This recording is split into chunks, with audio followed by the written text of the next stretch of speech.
నమస్తే అండి, welcome back to my channel Sunitha Kandakatla. సాయంత్రాలు వెయిట్ తగ్గుదామని చపాతీ తింటున్నాం అనమాట. చూడండి ఎంత మెత్తగా ఉన్నాయో.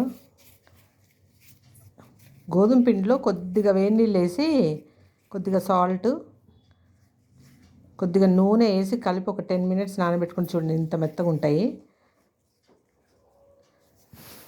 ఇదో పాలకూర, చపాతీలోకి బాగుంటుంది కదా పాలకూర. ఇదో చిక్కుడుకాయలు మా సిస్టర్ వాళ్ళ ఇంట్లో కాస్తాయి. బఠానీ చిక్కుడు అంటాం కదా, ఒక కాయలో ఒక కాయలో ఒక 2 ముక్కలు కూడా చేయలేము, అన్ని నిండుగా పొట్ట నిండా గింజలే ఉంటాయండి. సో ఇది చిక్కుడుకాయ అనమాట, చాలా టేస్టీగా ఉంటుంది. ఇంకా సీజన్ స్టార్టింగ్ కదా, ఇప్పుడే తీయగా బాగుంటుంది ఇది. ఈ చిక్కుడుకాయ బఠానీ చిక్కుడు అంటారు కదా, పొట్ట నిండా గింజలు ఉండే నిండుగా ఉంటుంది కాయ. ఇంక ఇదేమో పాలకూర అనమాట చపాతీలోకి.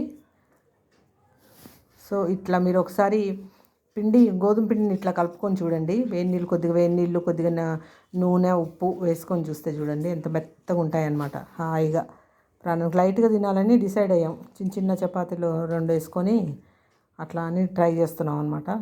వెయిట్ తగ్గాలని పెట్టుకున్నామండి. చూడాలి, పెరగడం చాలా ఈజీ, తగ్గడం చాలా కష్టంగా ఉంది. నోటి అది ఆపుకోలేకపోతున్నాం, ఏదంటే తినేసి స్వీట్లు కాఫీ టీ ఏది మానలేక వెయిట్ తగ్గడం కష్టమైపోతుంది. పెరగడం చాలా ఫాస్ట్గా కూర్చొని ఆఫీసులలో. అందులో ఇది మేము పట్టించిన గోధుమలు పట్టించిన పిండి అనమాట. అందుకని 90% మేము అన్నీ ఇంట్లో చేసుకున్నవే వాడతామండి, ఎక్కువ బయటివి కొనుక్కోకుండా. సో బాగుంటుంది, మెత్తగా హాయిగా.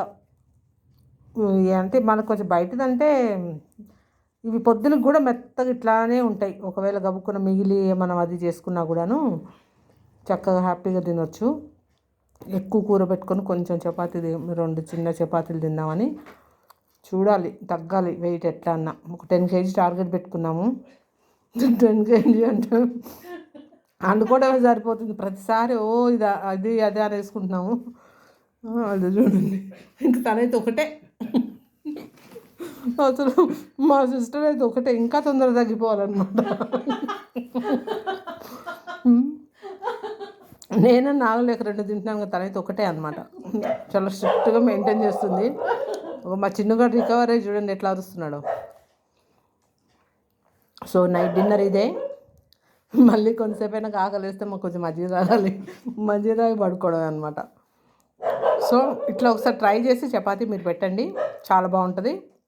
90% గోధుమలు తీసుకొని పట్టించుకోవడానికి ట్రై చేయండి. కొన్నదానికన్నా అది ఇంకా బెటరు, మనకు కూడా బాగుంటుంది. హాయిగా కమ్మగా ఉంటాయి ఇవి, మనకు టేస్ట్ డిఫరెన్స్ తెలిసిపోద్ది అనమాట.